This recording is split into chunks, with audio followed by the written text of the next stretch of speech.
ইন্নাল্লাহা আশতারা মিনাল মুমিনিনা আনফুসাহুম ওয়া আমওয়ালাহুম বিআন্না লাহুমুল জান্নাহ। আল্লাহ বলেই দিয়েছেন, পবিত্র কোরআনে আল্লাহ বলেই দিয়েছেন, নিশ্চয়ই আল্লাহ মুমিনের কাছ থেকে তাদের জীবন, ধন, সম্পদ জান্নাতের বিনিময় কিনে নিয়েছেন। আল্লাহ স্পষ্ট করে বলে দিয়েছেন, নিশ্চয়ই মুমিনের কাছ থেকে তাদের জান, মাল সব কিছুর বিনিময়ে জান্নাত ক্রয় করেছেন। জান্নাতের বিনিময়ে তাদের জান, মাল সমস্ত কিছু আল্লাহ ক্রয় করেছেন। কারণ আল্লাহর দেওয়া সব কিছু, আমাদের এই জীবন আল্লাহর দেওয়া, আমাদের এই সব কিছু, আমাদের মাল, আমাদের অর্থ, আমাদের সব কিছু আল্লাহর দেওয়া। আল্লাহ এই সমস্ত কিছুর বিনিময়ে আমাদেরকে জান্নাত দিবেন।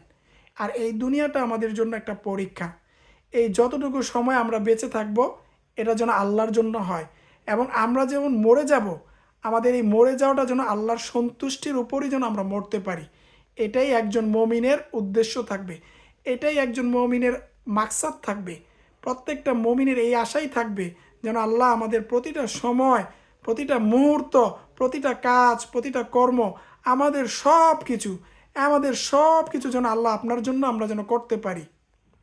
হ্যাঁ, এটাই আমাদের একজন মুসলমান হিসেবে, একজন মমিন হিসেবে এটাই আমাদের উদ্দেশ্য থাকবে। এটাই আমাদের আসল উদ্দেশ্য।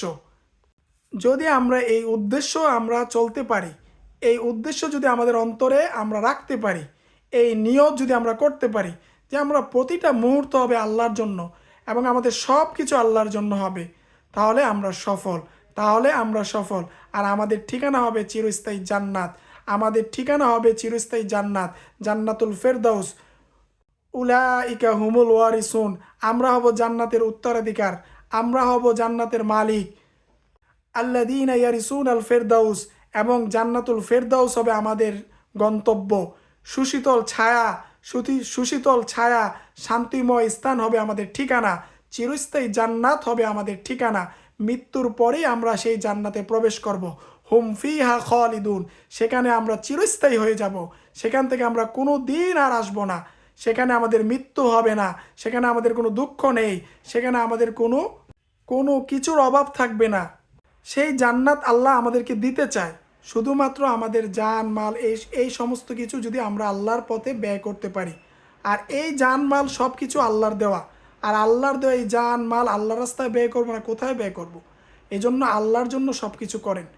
যদি আল্লাহর জন্য কিছু করতে পারেন, এটা যদি ছোট্ট হয়, সামান্য হয়, এর সওয়াব এর এর সওয়াব আল্লাহ লক্ষ কোটি গুণে বাড়াইয়া, এর সওয়াবকে আল্লাহ লক্ষ কোটি গুণে বাড়াইয়া আপনাকে জান্নাত পর্যন্ত পৌঁছে দিবে। শুধুমাত্র উদ্দেশ্য তবে আল্লাহর জন্য। এজন্য